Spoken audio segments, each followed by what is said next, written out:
Good afternoon, everyone. Thank you for joining us once again. I hope you've had a great week so far and school hasn't been too challenging for you. We're going to have some 8th graders to 12th graders joining us today and potentially some college students. So I have some questions that are going to cover grade 8 math. So there's going to be some algebra, then we have algebra 1, algebra 2, and then we're going to have some geometry as well. And then to end the session, we'll have 2 puzzles like we always do. And so I'm looking forward to enjoying the hour with you all, and I hope you're going to also enjoy it as well. So thank you for joining, and if you're joining us for the first time today, you're welcome. If you're a regular, we thank you for the encouragement and for continuously learning math with us every Thursday and Tuesday from 1 to 2 p.m. Central Standard Time. Also, if you have not subscribed to our YouTube channel, go ahead and subscribe so that you can know when we have new sessions coming up, or if I have uploaded some new videos based on what I've gathered from the sessions. So let's get started, and I'm really excited about today and looking forward to having a good time.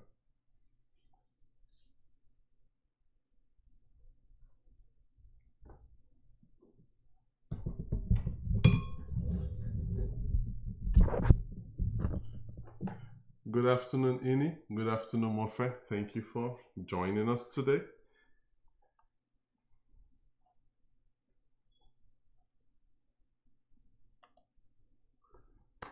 Okay, so how are you all doing? How is school coming along? Are you enjoying school? Are you enjoying being online? Do you miss your interaction at school? Like, how are things going for you so far?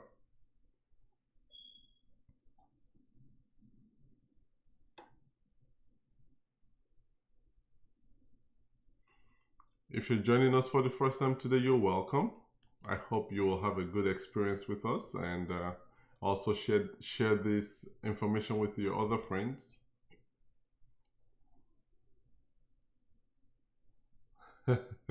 Extremely bored. I can understand. I can understand that.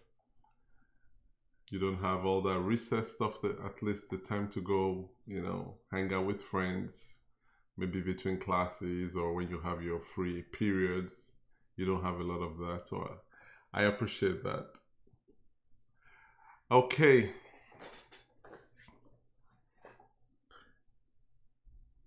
Okay, let's go ahead and start today's session. I'm going to start with discount word problems for 8th graders. If you're in pre-AP 7th grade, you could also participate in this. So we're looking at a question on discounts. So we have a department store offering a discount of 7.5% on all items that cost more than $80. Mark bought a pair of shoes from the store for $140. How much will he pay for the shoes? How much will he pay for the shoes? For everyone who's joining us for the first time, you're welcome. If you see me looking to the side, it's because I'm looking at your comments, just so I am also factoring what you're saying into the way that the session goes, because I want to make sure that this session works for you and it's beneficial to what you're trying to walk through your school courses or in your math subjects. All right, let's go ahead and see if someone is going to try to answer this question, and then otherwise I'll show you what to do, and then we can move on to other topics. Are there any 8th graders joining us today so that I can see if we need to move on quickly? Are there any 8th graders joining us for the first time or joining us today so we can factor that knowledge into how I'm going to proceed?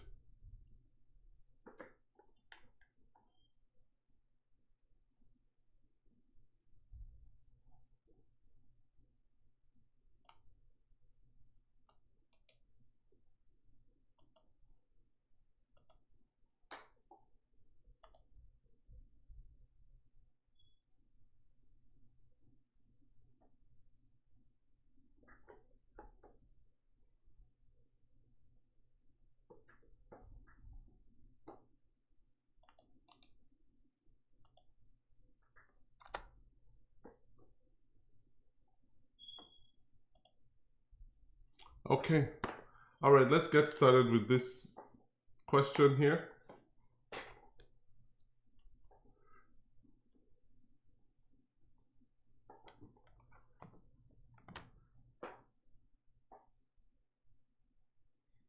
Okay, so we have a department store offering a discount of 7.5%. I'm going to underline all that we know for items that cost more than $80. So Matt bought a pair of shoes from the store for $140. So that simply tells us that Mark is going to benefit from the discount that the store is giving. And we want to find out how much he will pay for this. Okay, Ayo, thank you for joining. Thanks for your response. Okay, so the first thing we're going to do here is to find out how much he gets, the dollar value for the discount.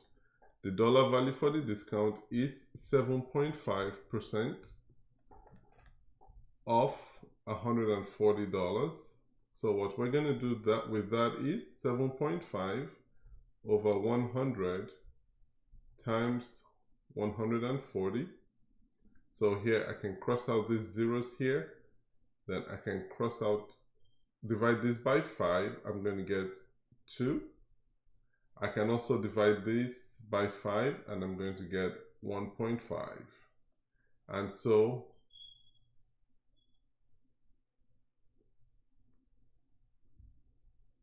okay, and then I can divide 2 by 2, 1. I can divide 14 by 2, 7.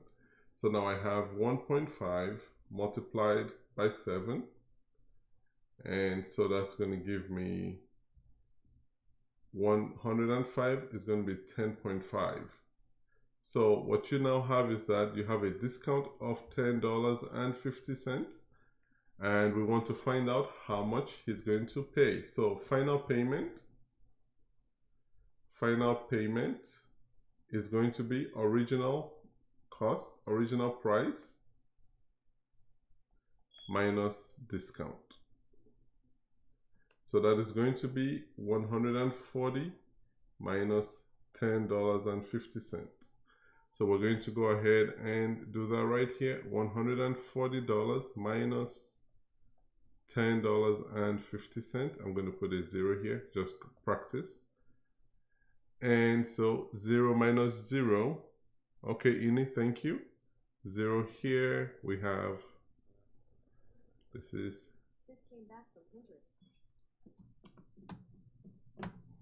We have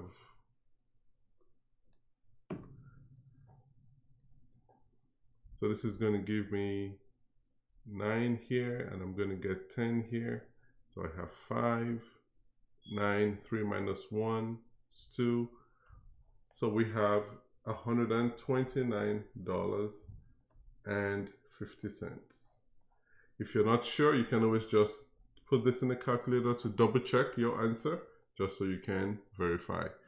So that's going to be the answer for this question. All right, looks like our 8th graders got it right. So let's go ahead and get to the next question. So here we're looking at a quadratic function. We want to find out, the reason why I'm going to tell you why I'm asking these questions. I want to find out the y-intercept, the x-intercept, and then we're going to use that information to draw the graph of this quadratic function. So when you're coming up with a function or you're trying to draw a graph, the most important things you need are the intercepts. And once you have the intercepts, you can figure out what the graph is going to look like. So what I want us to do here is to find out the y-intercept, or what is the y-intercept, the x-intercept, and then what the graph is going to look like. So I'm going to just put something on the screen just to show you what the x and the y intercept. So if I have a graph, this is quadratic, so it's going to look something like this. That's what a quadratic graph looks like. So here, I'm going to put some marks so you can see what I'm trying to find out here. Where you see it cross the x-axis, those are called the x-intercepts. And then where you see it cross on the y-axis, this is called the y-intercept.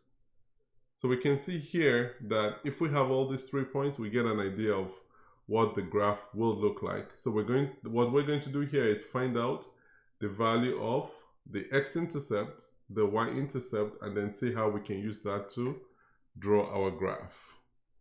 So I'll show you how to go about this, and then we'll draw a graph together. So we want to find the y-intercept. The y-intercept, we have to pay attention to a few things. What is the value of x at the y-intercept? The value of x is right here. So it's x is equal to 0 when you have a y-intercept, and y equal to 0, or f of x equal to 0 when you have an x-intercept. So what we're going to do for the y-intercept is we're going to have, so we have our function f of x equal to x squared minus 7x minus 18. And so for our y-intercept, x has to be equal to 0.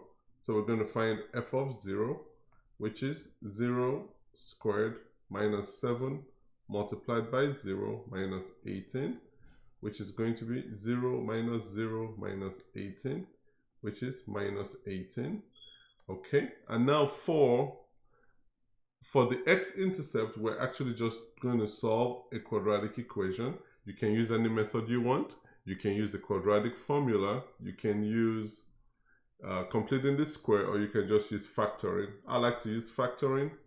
So we are going to use factoring in this case. So we have x squared minus 7x minus 18 equal to 0. So we need to find the factors of negative 18 that add up to 7. So I'm going to try, let's say, negative 2 and 9, or 2 and negative 9. These are the two factors that can get us to 7 in some way or the other. Because we're looking for a negative 7, we're going to use the factors that have a negative sign on the larger number.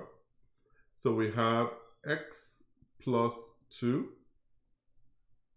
x minus 9 equal to 0. And so now we have to find the values of x. Remember that when you multiply two numbers together, if the product of two numbers is going to be 0, any of those numbers could be 0. So we're going to take turns making each of these expressions 0. X plus 2 equal to 0. And then we have x minus 9 equal to 0. So we're going to add 9 here. And then x equal to 9. We're going to subtract 2 here. And then x equal to negative 2. So now what do we have? We have our y-intercept. Y-intercept is negative 18. We have our x-intercept.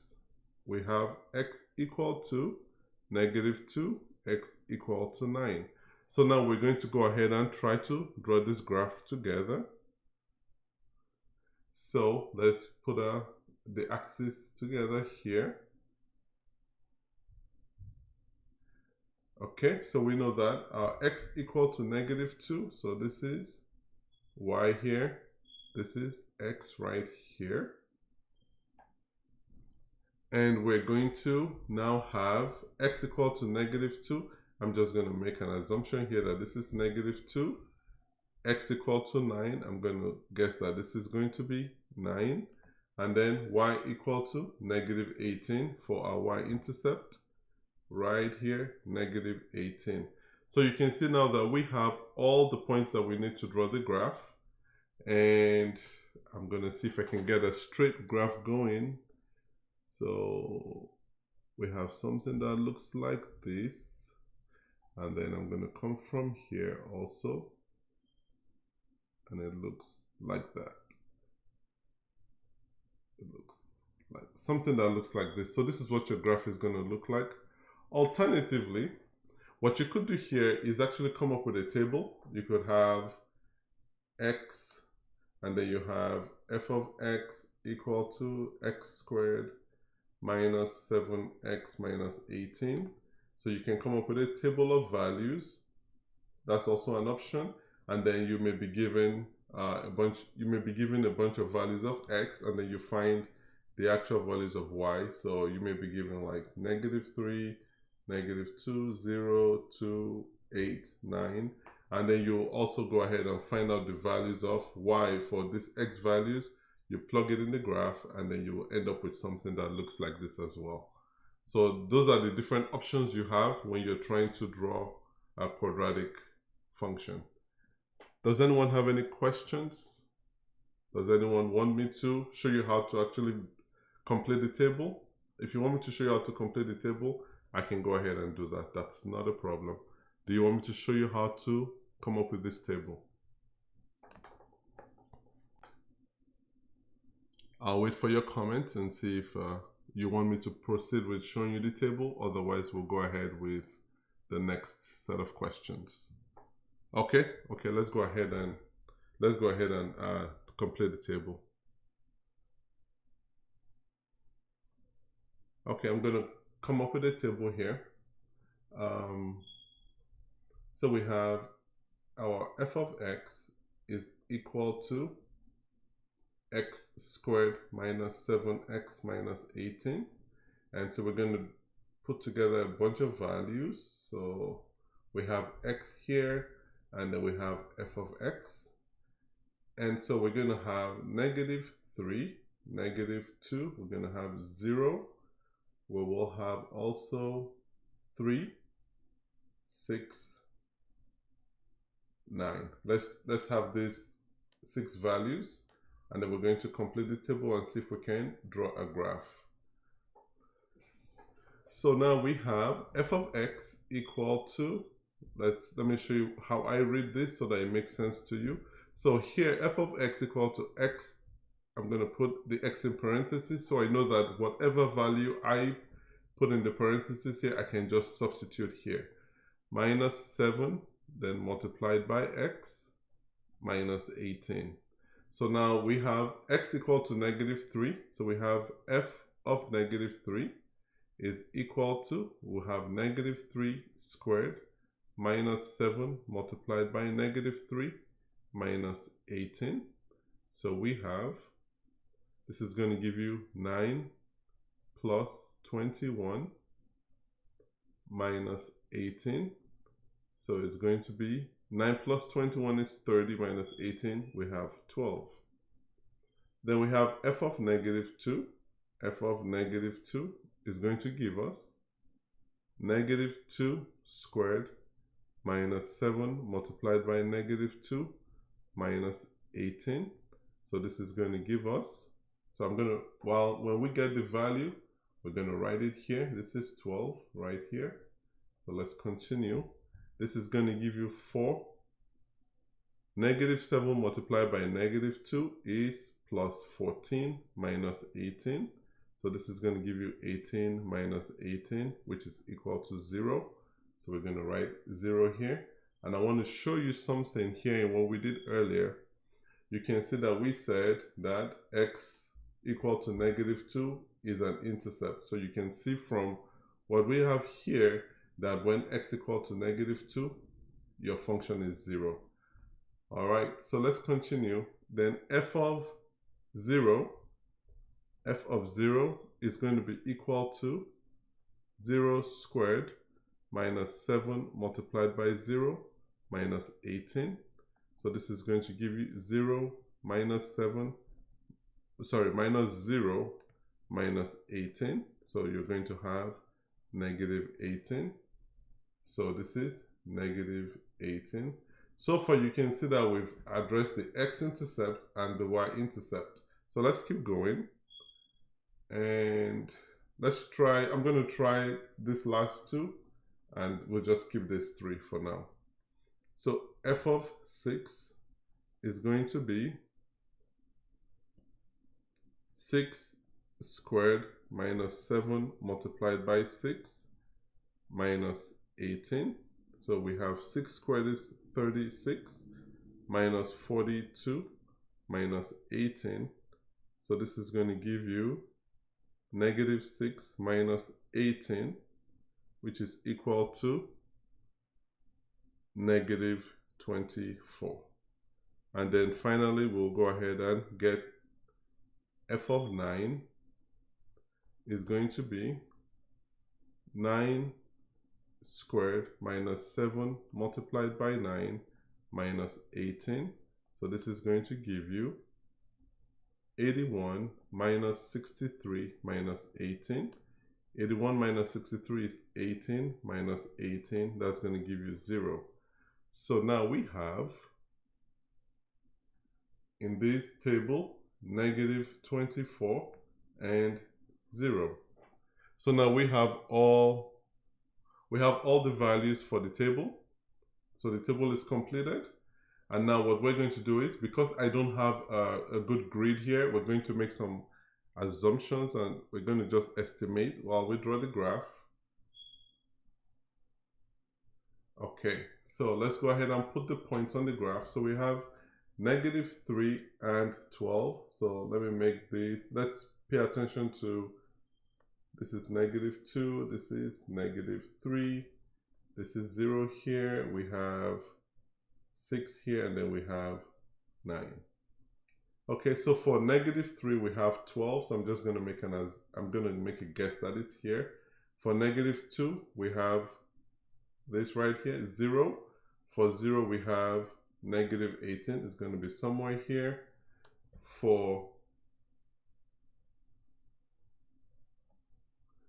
3, actually let's look at our 6. 6 looks funny, so let me pay attention to that a bit. Okay, 6 squared, x squared minus 7x minus 18. 6 squared minus, so this 36 minus 42, negative 6, so it looks right.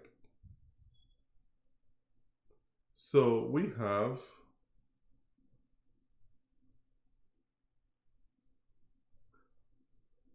alright, so for 6 we have negative, okay, we have negative 24, which is going to be right about here. And then for 9 we have 0. So what we're going to do now is we're going to try to connect all these points together. Let me use a different color. I'm going to try to connect all the points together. So we have this right here. We connect it to this right here. Pardon my crookedness in this drawing. And then you connect all these points. So this is what your graph is going to look like that. So it's similar to what we did.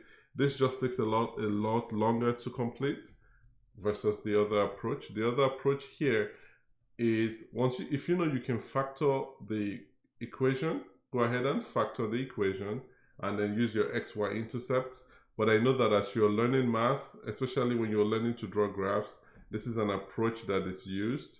So feel free to use this as well. This is the way that you would go about it if you were given a table of values to complete before you draw the graph. Does this make sense to you?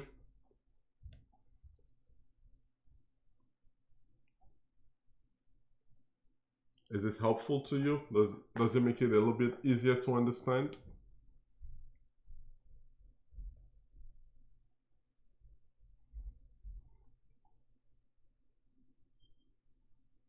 I want you to know that with this method, you have to just keep practicing, do as many problems as you can, practice it as many times as you can, and you'll get better with it. All right, so I'll wait to see if I can get a comment on this approach, if this kind of helps you understand what you're looking for, and then we'll go ahead to the next topic.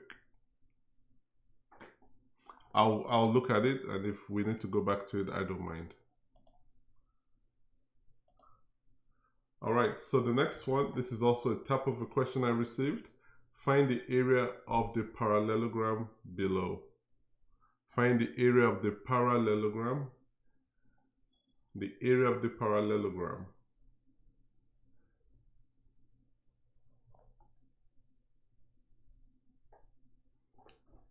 Okay, so I'll give you some hints here. We have a parallelogram. We have the area of a parallelogram is base multiplied by height. That's where you start from, and then we'll figure out what we have and what we need to continue.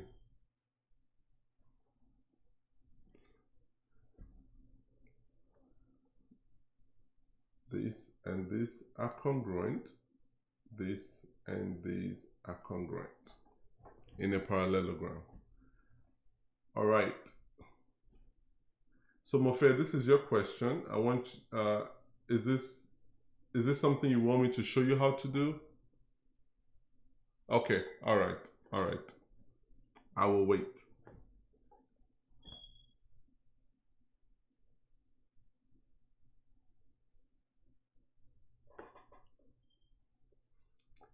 You can leave your answer in radicals if you want to, or you can leave your answer in decimals. I'm fine either way.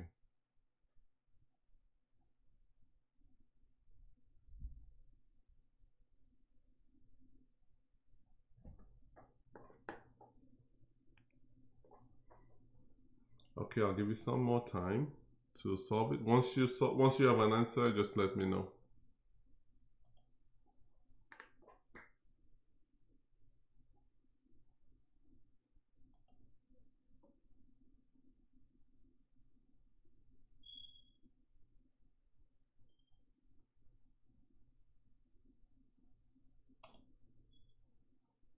Okay, all right, let's go ahead and walk through this together. Thanks for just letting me know where you are, and we'll do this together. So we have the parallelogram. The area is the base multiplied by the height. So always remember that the opposite sides of a parallelogram are equal, or they're congruent. Let's use the right terminology. So they're congruent. So that means that this is also 25 right here. And we want to find out the value of the height. We don't have a height. Remember that this is a slant height. We don't want the slant height. Think about the measurement of a height. The height is always from the top of an object to the bottom of an object. So we're going to have to find, we can go this way. I don't want to go this way, but I'll use this method. I'll use this triangle right here. And so this is an altitude. If this is 120, this is going to be 60. So now we have a right triangle, and let's get a right triangle. Well, let's draw the right triangle. I'm going to try my best to, let me use something. So we have a right triangle, and in the right triangle, actually let me draw it closer to what we see here. So we have a right triangle here, and this is what it looks like. All right, so we have 22 for the hypotenuse. This is going to be 22 right here. This is going to be 60 degrees, and then this is going to be 30 degrees. So now you're going to use your ratios. So remember SOHCAHTOA. We need to find the value of this side, which is our unknown. Let's call it h because that's the more commonly used letter for that side. Let's call this h right here. So we need to find the value of the height. So there are a few things that I want you to remember. Sine 30 is equal to 1/2. Cosine 30 is equal to the square root of 3/2, which is also on your calculator would show something like this. All right, so we need to find the height. So which of them would you use? I have 30 degrees here, so I can say cosine 30 is equal to opposite. No, cosine is adjacent, so it's going to be h over hypotenuse, which is 22. And then what is cosine 30? The square root of 3/2 is equal to h over 22. So now we can do our cross product here. And so we have the square root of 3 multiplied by 22 is equal to 2 multiplied by h. So we can go ahead and divide both sides by 2. Sorry, not h. We divide both sides by 2. And so we cross this out here, 22 and 2, we have 11. So h is equal to 11 square root of 3. And so therefore the area of the parallelogram, which is our base multiplied by height, is now going to be, our base is 25 multiplied by 11 square root of 3, which is going to give you 25 multiplied by 11 is 275 square root of 3 units. So that's what you will do when you have a parallelogram that has the base, or sometimes you may have just the height and not the base, but you have an angle to kind of give you a guidance on what you should be doing. You can use this method to find it. You always want to come up with your right triangle, and the right triangle will give you a clue on how you should proceed. Does this help you, Mofe? Does this make sense to you?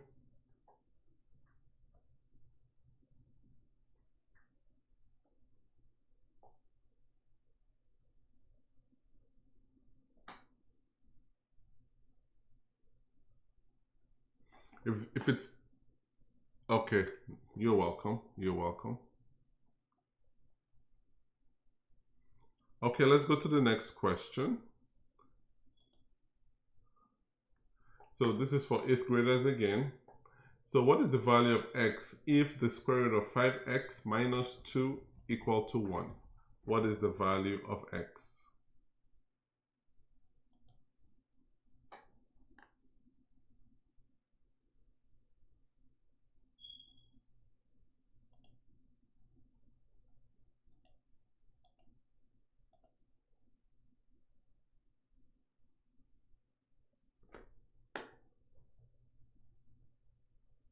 What is the value of x in this case?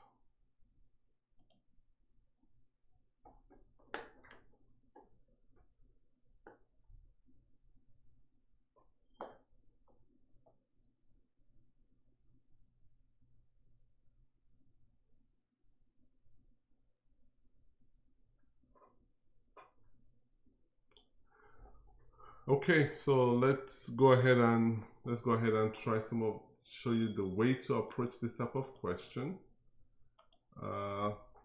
So we have the square root of 5x minus 2 equal to 1.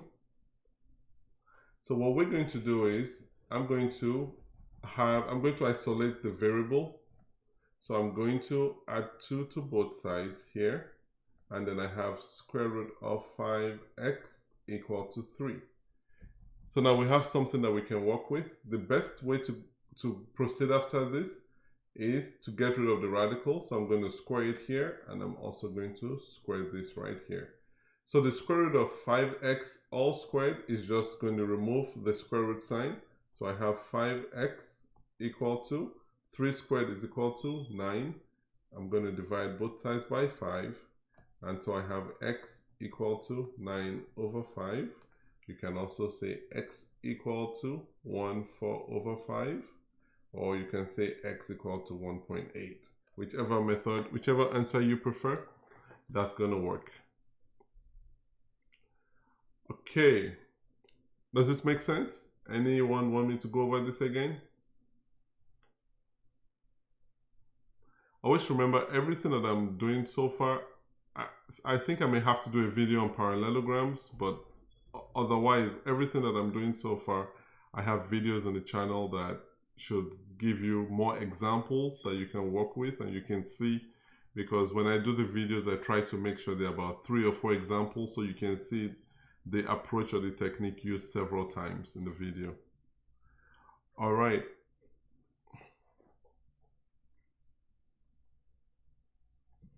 So for algebra 1, algebra 2, I think if you're in geometry, you should be able to do this as well. The quadratic equation 4x squared plus bx plus 25 is equal to 0 has only one solution.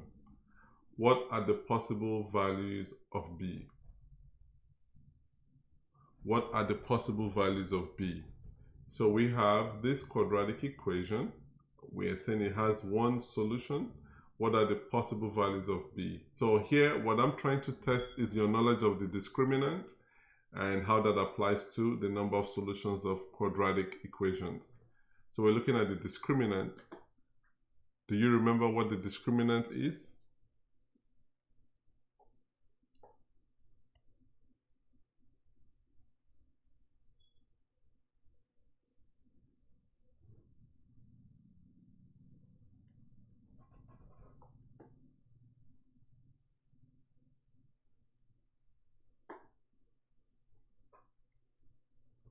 Okay.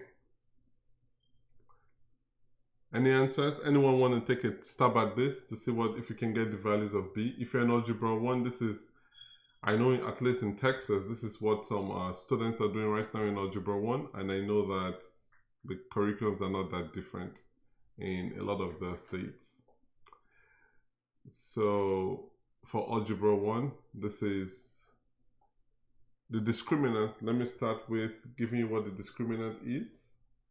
The discriminant is going to be b squared minus 4ac.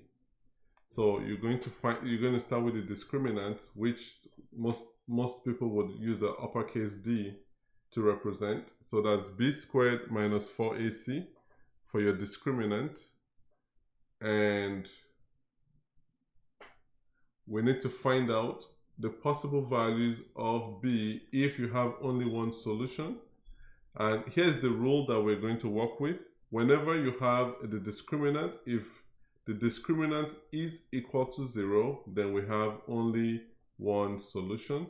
So all we're going to do now is find out what value of b is going to make this discriminant to be equal to 0.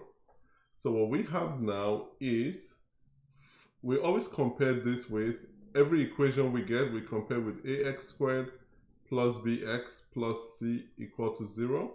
So in this case, we're comparing against 4x squared plus bx plus 25 equal to 0.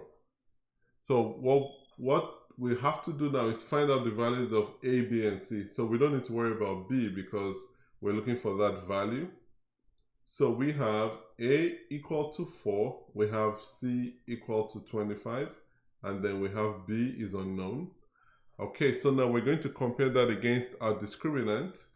So we're going to find out the value of b squared minus 4ac. And let's go ahead and substitute our values. We're going to have b squared minus 4 multiplied by a multiplied by c. So this is going to give us b squared minus 4 multiplied by 4, that is 16, negative 16 multiplied by 25, so it's minus 400. But what we found out here is that b squared minus 4ac must be equal to 0. So we have b squared minus 400 equal to 0. And then there are different ways you can go about this. We can add 400 to both sides. And then we have b squared is equal to 400. Now we need to find out the values of b. So to do that, we're going to find the square root of both sides. And always remember you have a plus or minus here. So you have b is equal to plus or minus. The square root of 400 is 20.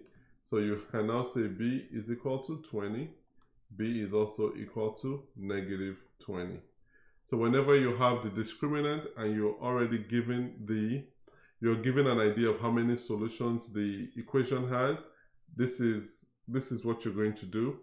And just for completeness, if d is less than 0, then we have no real solutions. And then if d is greater than 0, we have 2 real solutions. So for completeness, these are the factors you have to consider. If d is equal to 0, we have 1 real solution. If it's less than 0, we have no real solutions. And if it is greater than 0, we have 2 real solutions. So that's what the discriminant helps you. In fact, I use the discriminant a lot when I'm trying to come up with questions that I'm going to practice with, or even when I see questions that are given to me, I use the discriminant to give me a guide on how to proceed. Okay.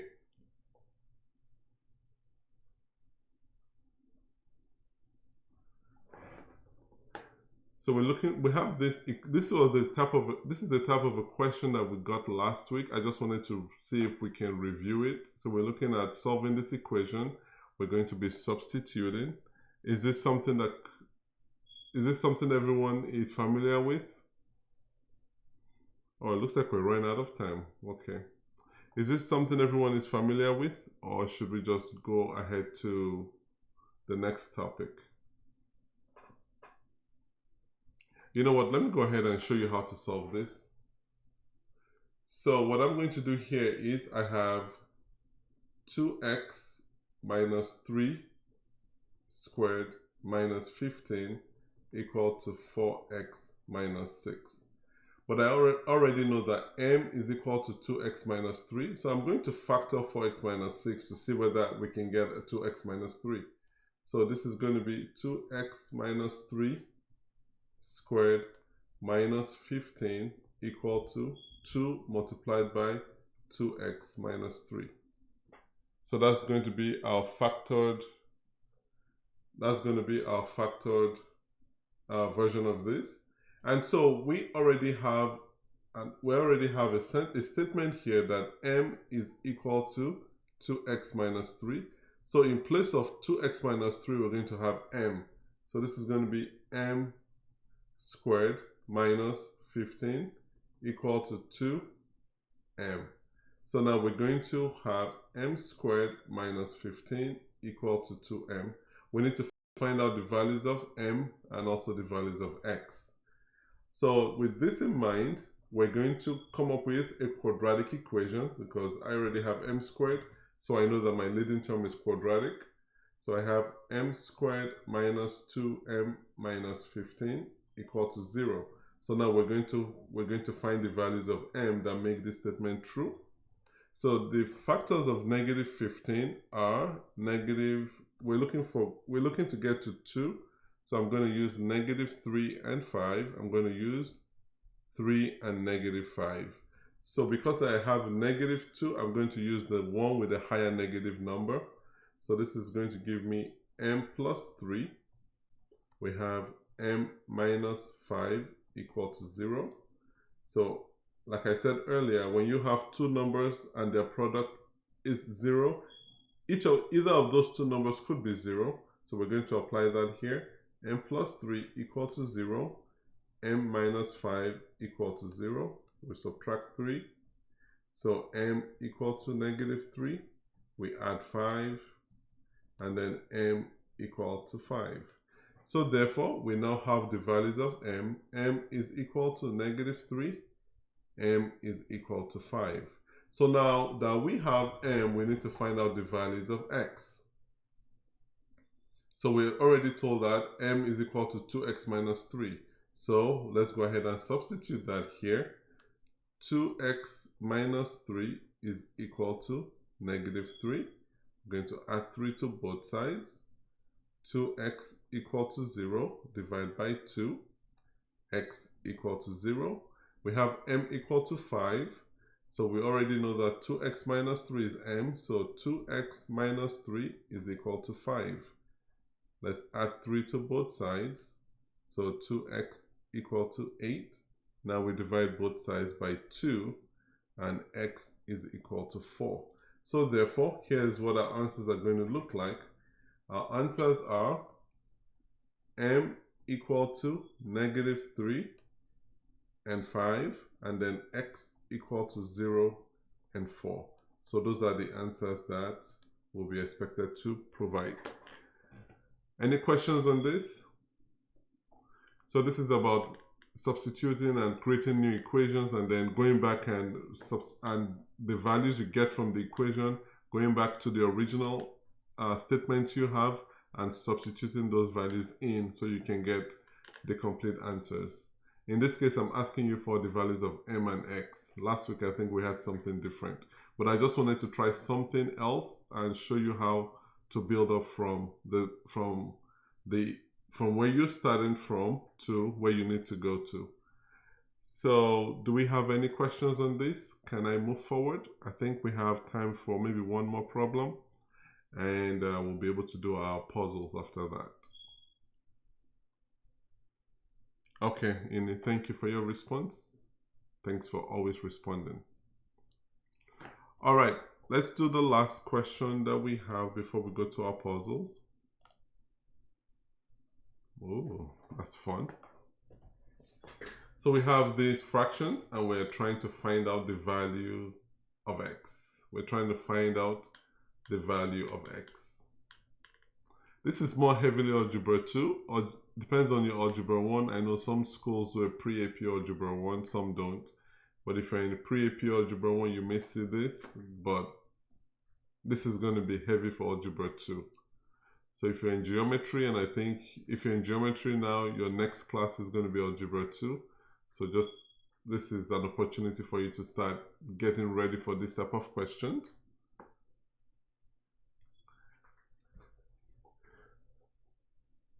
So what we're going to do with this question is to come up with, we're going to come up with the solution to the fraction on the left and compare that with the fraction on the right hand side and see if we can solve and substitute.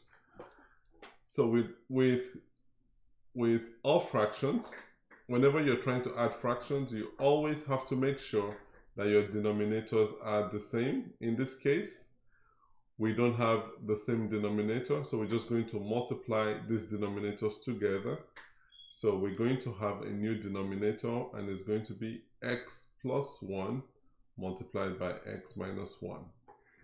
Okay, so if you multiply this, remember a plus b multiplied by a minus b is a squared minus b squared. So this is, I'm going to leave it in this form because I need to use it in this form to simplify this fraction.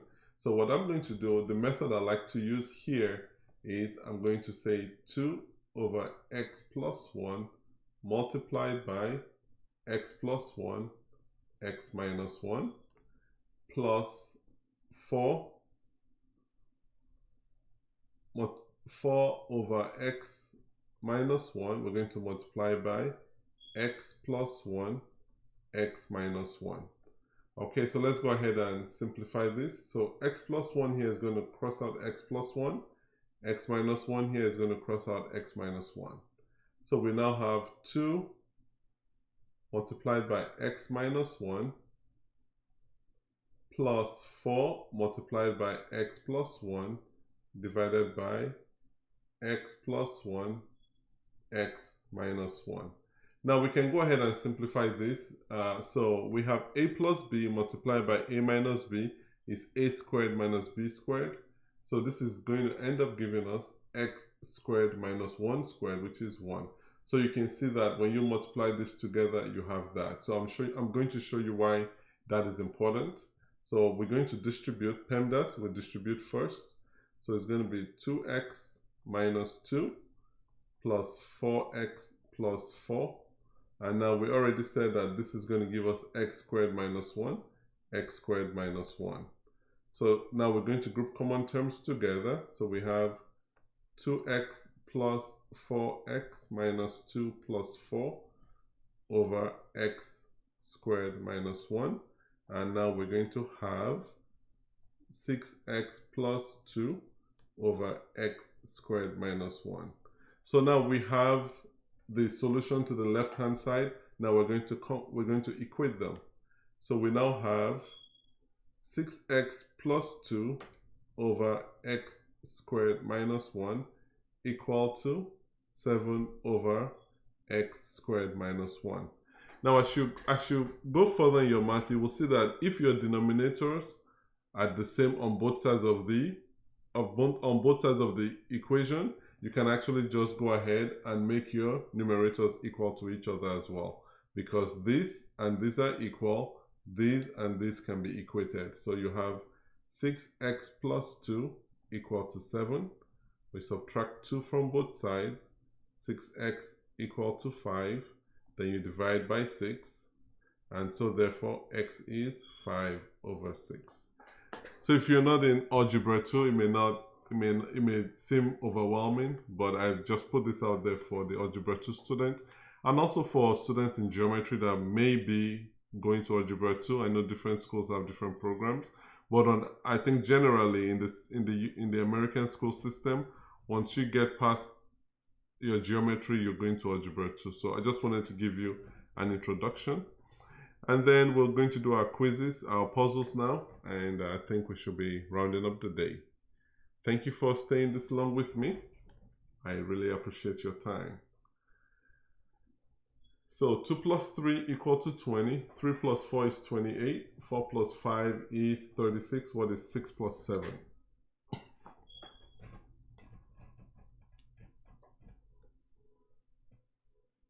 Two plus 3 is 20. 3 plus 4 is 28. 4 plus 5 is 36.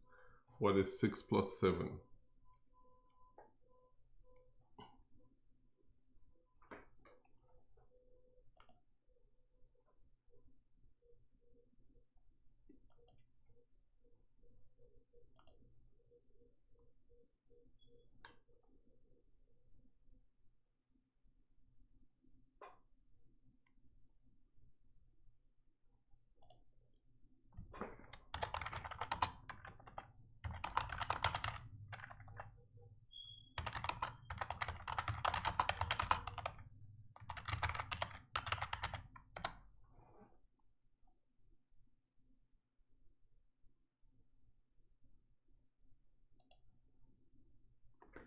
I have some responses from Facebook. I see 42 from Facebook. I want you to take a look at it again.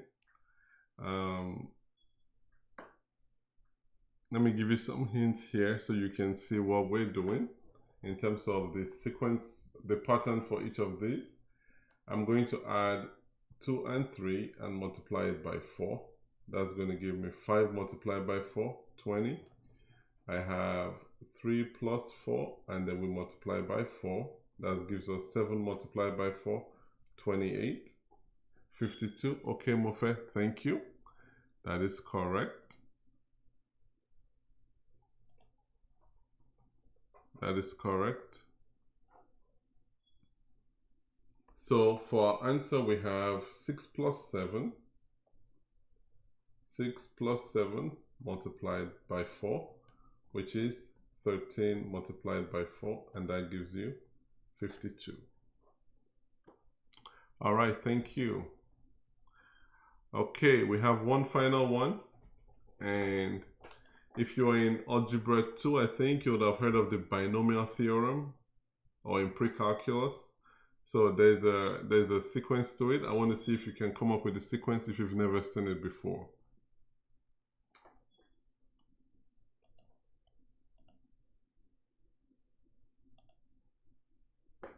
I want to see if you can come up with this sequence if you've never seen this sequence before. What is going to be the missing number here?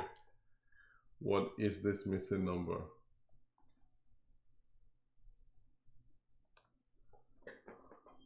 What is the missing number?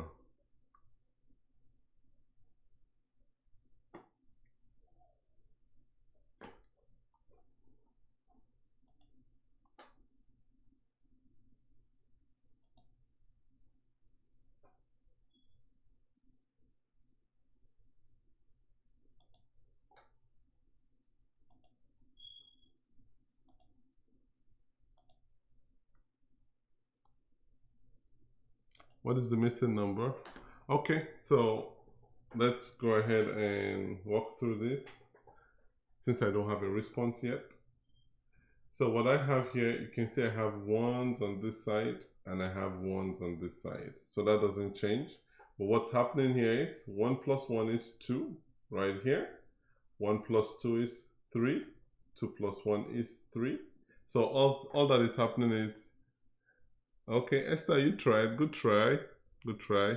So you can see that all that is happening is that you leave 1 on the sides and then you keep adding, you add the top and then you get the number in the bottom. So you can see here that I still have my 1 here, but 1 plus 3 is 4. Then 3 plus 3 is going to give you 6. 3 plus 1 is 4. And then we have 1 right here. So your missing number, okay, good, Mofe. Yeah, Esther, yeah, good job, good job. So your missing number is 6. I hope you found this useful. I know we try to get into a whole bunch of topics, and I wasn't quite sure if we're going to have Algebra 2 students, but I tried to get as many questions as possible. I hope that the questions that you sent were properly addressed, and thank you again for joining me this week. Thank you for joining me this week, and thank you for spending the hour with me. I really appreciate your time. Please feel free to share this with your schoolmates, your friends who are in math classes and maybe wondering or struggling with their math right now.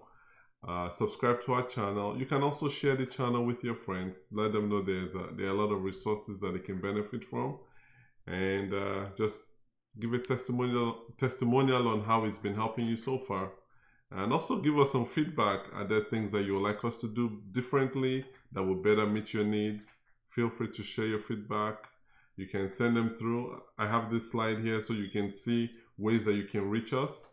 So reach us in any of these ways, and let us know how we can better serve you. And look forward to hanging out with you next week. Enjoy your weekend and stay blessed. Thank you once again.